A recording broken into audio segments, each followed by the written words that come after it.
সকলেই কেমন আছেন? আশা করি ভালো আছেন। আপনাদের আরও একটি নতুন ভিডিওতে স্বাগতম।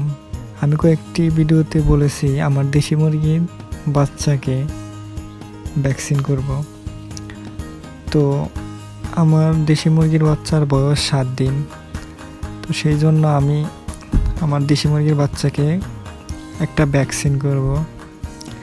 তো ভ্যাকসিন কিভাবে করা লাগে সেই সম্পর্কে একটা ভিডিও বানিয়ে আপনাদের দেখানোর জন্য নিয়ে আসলাম। এই ভিডিওতে আমি দেখিয়েছি কিভাবে দেশি মুরগির বাচ্চাগুলোকে ভ্যাকসিন করা লাগে।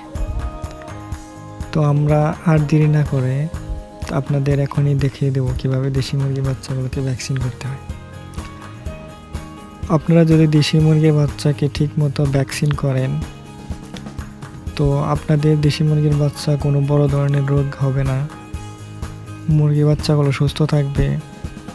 বিশেষ করে সামনে যে শীত আসতেছে, এই শীতে অনেক মুরগি অসুস্থ হয়ে যায়। তো ভ্যাকসিন দিলে পারে আপনাদের মুরগিতে কোনো বড় ধরনের রোগ হবে না, রোগ হয়ে মারা যাবে না। তো মূলত 6 থেকে 7 দিন বয়সে দেশি মুরগির বাচ্চাগুলোকে একটা ভ্যাকসিন করা লাগে। তো তারপরে আবার আপনাদের একই ভ্যাকসিন মুরগির বাচ্চার 21 দিন বয়সেও করা লাগে। তো আমি এখন আমার দেশি মুরগির বাচ্চার বয়স 7 দিন, তাই 7 দিনের ভ্যাকসিনটাই করাবো। আমার দেশি মুরগির বাচ্চা আবার এই যখন 21 দিন বয়স হবে, মানে এই 7 দিনের দিন আজকে দিলাম, এই দিন থেকে আপনি 21 দিন পর আমি আমার দেশি মুরগির বাচ্চাগুলোকে ঠিক একইভাবে আবার ভ্যাকসিন করাবো। তো দেশি মুরগির বাচ্চাগুলোকে মূলত চোখের মধ্যে 1 ফোঁটা করে দিয়ে ভ্যাকসিন করা লাগে। যখন মুরগির বাচ্চার বয়সগুলো 2 মাস হবে, তো 2 মাস যখন হয়ে যাবে ওদের, তখন আপনারা রানীক্ষেতের ভ্যাকসিন করে নেবেন। কারণ রানীক্ষেতের ভ্যাকসিন করালে আপনাদের মুরগি কোনো সময়ই বড় ধরনের কোনো রোগে আক্রান্ত হয়ে মারা যাবে না। তো আর যখনই আপনাদের মুরগির বাচ্চার বয়স 2 মাস হবে, তখনই আপনারা রানীক্ষেতের ভ্যাকসিনটি ইঞ্জেকশনের মাধ্যমে ভ্যাকসিন করে নেবেন। তো আমার দেখতেই পাচ্ছেন দেশি মুরগির বাচ্চাগুলো কি সুন্দর, কিউট মাশাআল্লাহ ভালোই আছে, সবটি বাচ্চাই সুস্থ আছে। তো আজকে আমি ওদেরকে ভ্যাকসিন করে দেব।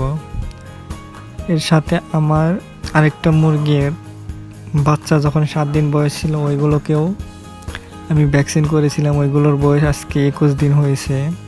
তো ওদেরকেও একই ভ্যাকসিন এগুলোর সাথে করাবো। তো আপনারা দেখতেই থাকুন। আর ভিডিওটি যদি ভালো লাগে অবশ্যই লাইক করবেন, শেয়ার করবেন। আর আমাদের পেজে নতুন ভিডিও পেতে অবশ্যই আমাদের ফলো দিয়ে রাখবেন। আর স্ক্রিনে যে পাশের রুমটি দেখতে পাচ্ছেন, ওই রুমে আমার কোয়েল পাখি থাকবে। তো আমার সব কিছুই মোটামুটি কোয়েল পাখির জন্য আনা হয়ে গেছে, শুধু এখন পাখি আনার অপেক্ষা ইনশাআল্লাহ। আর কিছুদিনের মধ্যে আমার খামারে কোয়েল পাখি উঠাবো। আর কোয়েল পাখি নিয়েও খুবই তাড়াতাড়ি ভিডিও আসতে চলেছে, সেই জন্য পেজটিকে ফলো করে আমাদের পাশেই থাকুন। ধন্যবাদ সবাইকে। সবার সুস্থ কামনা করে আজকের মতো বিদায় নিচ্ছি। আল্লাহ হাফেজ।